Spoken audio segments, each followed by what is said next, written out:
யாழ் சமையல் அன்பு உள்ளங்களுக்கு இனிய இந்நேர வணக்கம். இன்றைக்கு நாங்கள் முட்டையில் சோறு வைக்க காய்ச்ச போகிறோம். வாங்கோ இப்படி செய்கிறான்னு பார்ப்போம். இது 2 சுண்டு கீரிச்சம்பா அரிசி. இது சரியா இதால் இதே மாதிரி இன்னொரு சுண்டு அரிசி, முட்டை, தக்காளி பழம், செத்தல் மிளகாய் இது ஊற வச்சு வச்சுருக்குது, உள்ளி உண்டு, வெங்காயம், அதோட பச்சை மிளகாய், உப்பு, பெருஞ்சீரகம், இதுக்குள்ள கருவாய், இளங்கராம்பு, வெயிலுக்குள்ள காய வச்சு வச்சுருக்கு. வாங்க அப்படி செய்யலான்னு பார்ப்போம். இது ஒரு பனி போட்டாச்சு. சரி அளந்து போடணும் தண்ணிக்காக. சரியா 2 மணி எடுப்போம்.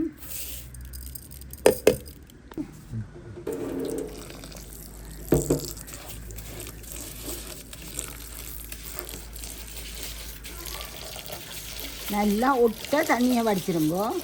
வடியில் போட்டு வச்சாலும் நெல்லம் 2 தண்ணியில் நல்லா கழுவுங்கோ.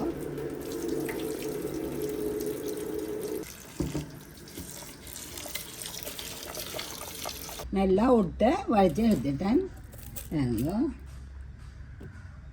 இப்போ நாங்கள் இதுக்குள்ள இந்த முட்டையெல்லாம் அடித்து விடுவோம்.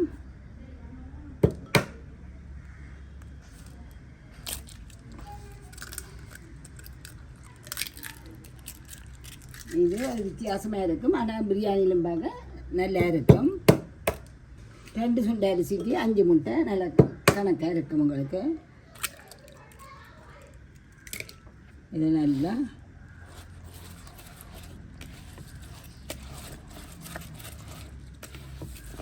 நல்லா மூடி விடுங்க. இதை மூடி ரொம்ப வைப்போம். அடுப்பை பற்ற வைப்போம். இதுலேயும் முட்டையை அவிய போட்டுருக்கேன். இல்லை வேறு கறிகள் இல்லை, அதனுடைய முட்டையை தான் இருக்கா அவிய போட்டு வச்சுருக்கு. செத்தல் மிளகாயும் உள்ளியையும் நல்லா பட்டு போல் அரைக்கணும். அதையும் அரைச்சி கொண்டு இதையும் சின்ன சின்ன வெட்டி எடுப்போம், இறக்குவோம். இதுக்குள்ள எண்ணெய் விட்டு தான் அடித்தேன் நான். தண்ணி ஒன்றும் இப்படி இல்லை. எல்லாத்தையும் பழிச்சு எடுப்போம். தக்காளி பழமும் பட்டி கொண்டு வந்தாச்சு. எண்ணெயை விடுவோம். நாங்கள் சமைக்க பாவிக்கிற எண்ணெயை விடுவோம். இதோட கொஞ்சம் நெய்யும் விடுவோம்.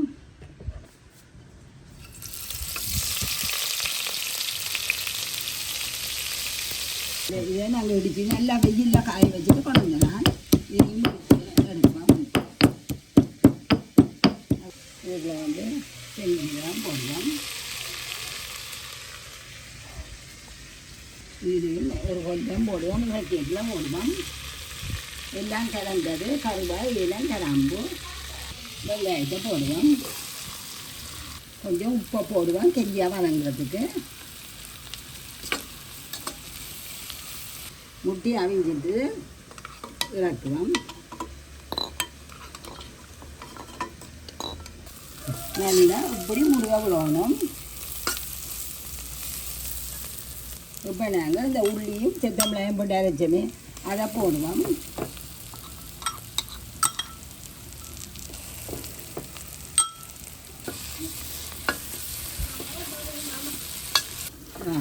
இப்போ இது உங்களுக்கு நல்ல வாசம் பெறும்.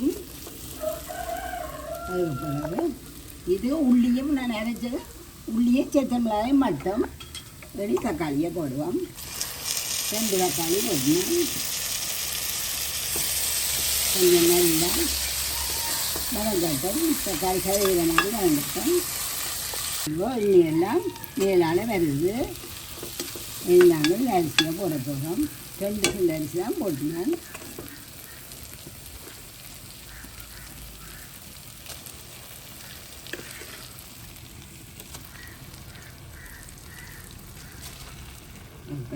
நல்லா தக்காளி இதுகள் இல்லாத கூட்டோடையும் நல்லா சேரட்டும்.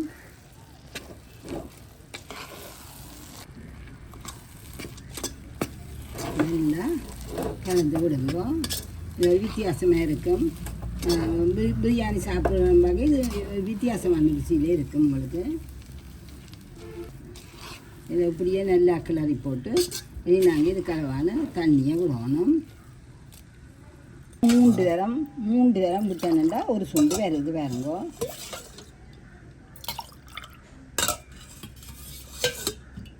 சரியா 3 தரம் விட்டால் ஒரு சுண்டு, மூண்டும் ஒரு அரை விதவும் விடுவோம். இது சுடுவு தண்டபடியாக நான் இப்படி விடுறேன். இனி நாங்கள் இதுக்குள்ளால விடுவோம். 2 சுடு தண்ணி, இது 2. இப்போ ஒரு பேணி,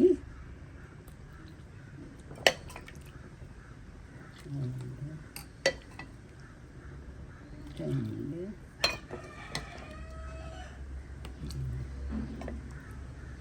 சரியா இப்போ 2 பேணி விட்டுருக்கு. கிளாடி போட்டு மிச்சத்தை விடுவோம்.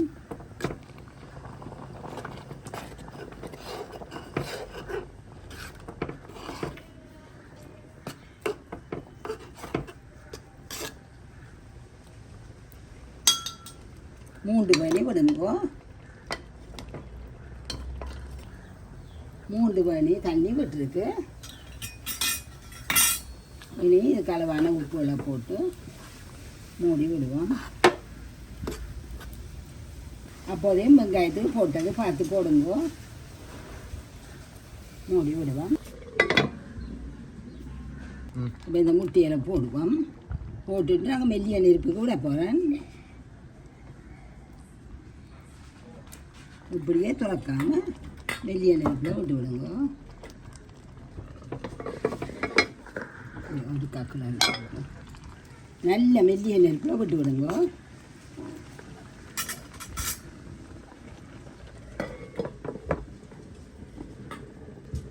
இதை இப்படியே நாங்கள் இனி இங்கால தோசைக்கல்ல வச்சுருக்கிறேன் பாருங்க.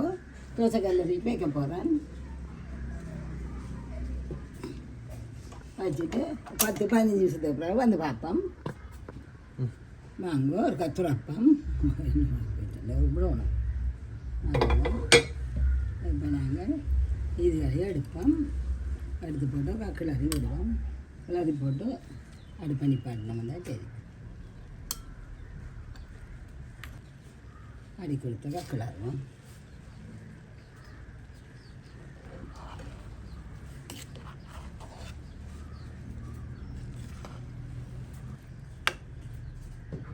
இப்போ நாங்கள் இதில் ஒரு அரைக்கரண்டி நெய்யும் போட்டு போத்தல் எரிஞ்சால் ஊற்றுறதுக்கு கணக்காக வந்திருக்கு. இந்த இடித்த தூளில் ஒரு கொஞ்சத்தை போடுங்க. போட்டுட்டு அப்படியே மூடி விடுங்க. ஒரு சொட்டு தண்ணியும் இல்லை பாருங்க.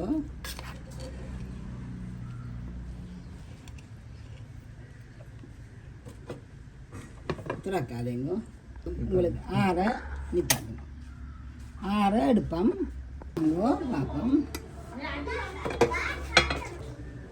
இந்த அரிசி நாங்கள் முதல் 2க்கு 4 விடையக்கில் நாங்கள் குழஞ்சது. ஆனால் தான் 3 விட்டேன் நான். நீங்கள் வேண்ட அரிசியை பொறுத்து வழக்கமாக எவ்வளோ தண்ணி விடுவீங்களோ அந்த தண்ணி விட்டு காய்ச்சுங்க. ஒரு வித்தியாசமான ருசியிலே இருக்கும் உங்களுக்கு.